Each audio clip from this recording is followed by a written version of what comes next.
नमस्कार, वंदे मातरम। मैं बलदेव राजपूत, दुर्ग छत्तीसगढ़ से। आज हम लोग बात करेंगे कि एक प्राइवेट स्टूडेंट जो है, जो बीएससी, बीए या बीकॉम करता है, वो किस प्रकार से अपने डिग्री कोर्सेज को कंप्लीट कर सकता है और इस डिग्री कोर्सेज को कंप्लीट करते हुए वो किस प्रकार से अपने टाइम को अरेंज करे ताकि उसे प्राइवेट करते हुए अपने समय का पूरा उपयोग मिले, दूसरा उसके कम समय में ज़्यादा आउटपुट मिले। तो चलिए शुरू करते हैं। सबसे पहले देखते हैं प्राइवेट स्टूडेंट। प्राइवेट स्टूडेंट में अगर मैं नॉन टेक की बात करूं तो बीएससी, बीए या बीकॉम, ये तीन कैटेगरी के बारे में मैं आज बात करूंगा। अब ध्यान दीजिएगा कि ये तीन सब्जेक्ट करता कौन, या तीन जो स्ट्रीम है उसमें कौन से लोग हैं जो बीएससी करते हैं या बीए करते हैं या बीकॉम करते हैं। तो सबसे पहले ऐसे बच्चे आते हैं जो जॉब कर रहे होते हैं। नॉर्मली अगर किसी की फाइनेंशियली कंडीशन खराब है तो उस कंडीशन पे वो जॉब करते करते बीएससी, बीए या बीकॉम करता है। दूसरा, अगर कोई बच्चा आईटीआई या डिप्लोमा कर रहा है तो उस कंडीशन में भी वो अपनी डिग्री को कंप्लीट करने के लिए बीएससी, बीए या बीकॉम का सहारा लेता है। तो अगर कोई भी बच्चा अगर जॉब कर रहा है या आईटीआई या डिप्लोमा कर रहा है तो उस कंडीशन पे लगभग उसे 8 घंटे इन दोनों के लिए निकालने पड़ते हैं। अगर आप पार्ट टाइम भी जॉब कर रहे होंगे तो लगभग 6 से 8 घंटा उस बच्चे को लगेगा। दूसरा, आईटीआई या डिप्लोमा अगर आप रेगुलर करते हैं तो उस कंडीशन में भी, क्योंकि आईटीआई नॉर्मली 1 या 2 साल का होता है, उसी प्रकार से जो डिप्लोमा है वो भी लगभग 2 साल का होता है। तो इस 2 साल में अगर आप कॉलेज टाइम को इंक्लूड कर दें तो लगभग 8 घंटे के अराउंड आपका टाइम निकल जाता है। अब उसके बाद आपको करना क्या है? सबसे पहले तो अगर आप बीएससी, बीए या बीकॉम करना चाहते हैं तो दुर्ग यूनिवर्सिटी हो गया या पीटीआरएसयू हो गया या जिस भी यूनिवर्सिटी में आप पढ़ते होंगे वहां का पहले सिलेबस 23-24 का डाउनलोड कीजिएगा। अगर आप फर्स्ट ईयर में हैं तो 23-24 का डाउनलोड कर सकते हैं। अगर आप सेकेंड ईयर या फाइनल ईयर में होंगे तो मैं ये उम्मीद रखता हूं कि आपको सिलेबस डाउनलोड करना आता होगा। तो सबसे पहले आपके पास सिलेबस होना चाहिए।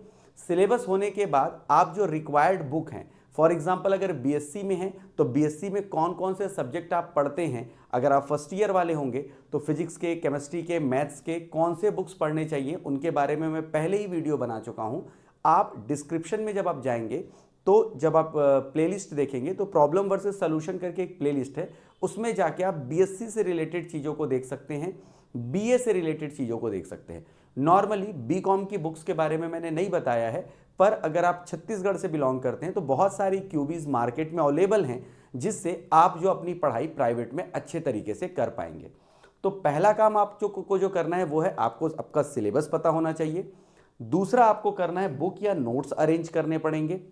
तीसरा, मिनिमम 2 to 3 आवर्स आपको बीएससी, बीए या बीकॉम के लिए निकालना पड़ता है। मिनिमम 2 से 3 घंटा मैं इसलिए बोलूँगा क्योंकि जो बच्चे रेगुलर भी करते हैं वो भी रोज नहीं पढ़ते, वो भी नॉर्मली नोट्स कंप्लीट करते हैं और एग्जाम टाइम पे पढ़ते हैं। तो आपको डेली कम से कम 2 से 3 घंटा इन नॉन टेक के जो सब्जेक्ट्स हैं उनके लिए आपको निकालना होगा। उसके बाद नवंबर-दिसंबर टाइम पे एग्जाम फॉर्म आता है, आपको एग्जाम फॉर्म भरना पड़ेगा। जनवरी-फरवरी टाइम पे प्रैक्टिकल एग्जाम होता है। फॉर एग्जाम्पल अगर आप बीएससी में हैं तो botany, zoology, physics, chemistry, CS, इनमें के जो प्रैक्टिकल होते हैं वो आपको देना होता है। वैसे ही अगर आप बीए कर रहे हैं तो अगर जियोग्राफी आपका सब्जेक्ट है तो आपको प्रैक्टिकल कॉपी भी बनाना पड़ेगा और प्रैक्टिकल एग्जाम भी देना पड़ेगा। ठीक है, तो इसके बाद देखिएगा, सबसे पहले नवंबर-दिसंबर में आपको फॉर्म भरना है। दूसरा, जनवरी-फरवरी में आपको प्रैक्टिकल कॉपी बनानी है और एग्जाम देना है। उसके बाद मार्च-अप्रैल में जो फाइनल एग्जाम होता है, ये मैंने जितना भी बताया वो दुर्ग यूनिवर्सिटी या पीटीआरएसयू के रिस्पेक्ट में मैंने आपको बताया है। अब देखते हैं, ये सब आप काम करने के बाद कई लोगों का डाउट रहता है कि सर प्राइवेट करेंगे तो वैल्यू है या नहीं है।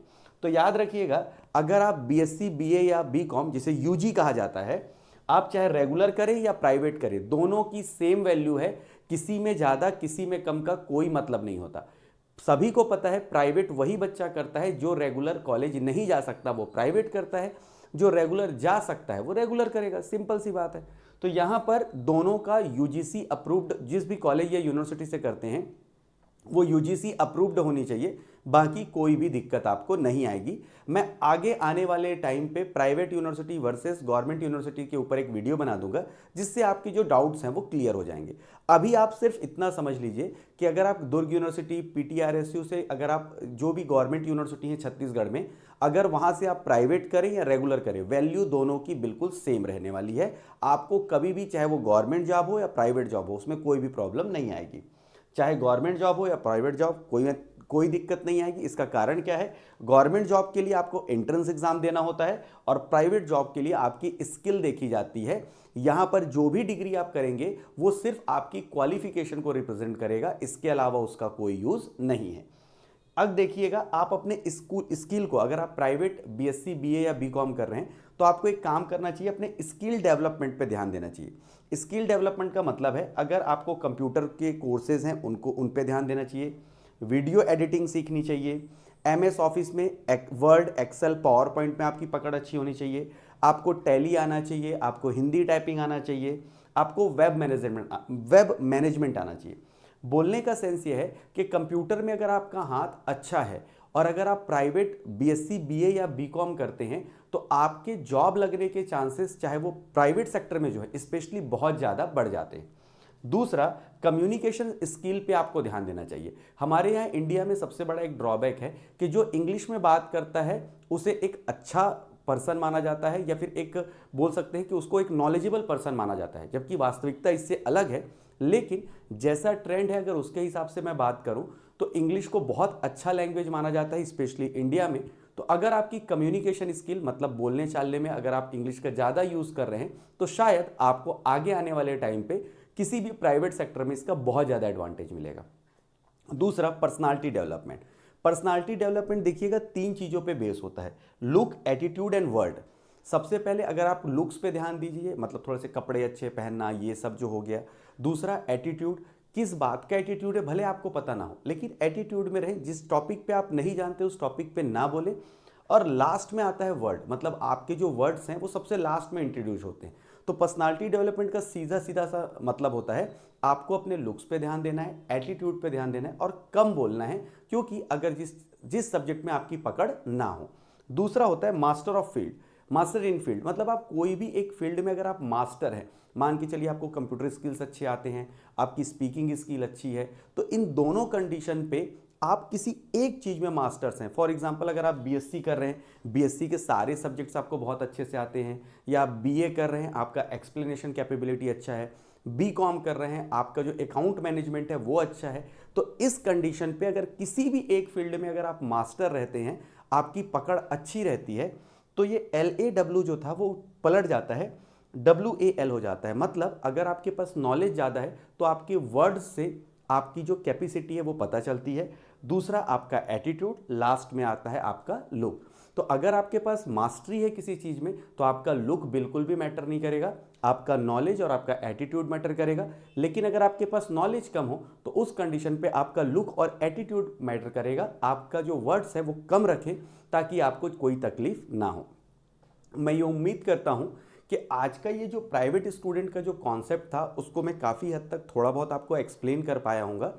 आप ये जो प्रॉब्लम वर्सेस सॉल्यूशन करके मैंने एक प्लेलिस्ट बना के रखा हुआ है, डिस्क्रिप्शन में आपको मैं लिंक दे दूंगा। उस प्लेलिस्ट में जाके आप जो बच्चों की जो क्वारीज हैं उसके ऊपर भी मैंने वीडियो बनाया है, आप उसको देख सकते हैं। आगे आने वाले समय में मैं जो है वो यूनिवर्सिटी से रिलेटेड वीडियोस को सेपरेट करके इस चैनल पे डालता जाऊंगा। तो मैं उम्मीद करता हूं कि आज का यह वीडियो आपको पसंद आया होगा। तो मिलते हैं अगले वीडियो में, तब तक के लिए जय हिंद, वंदे मातरम।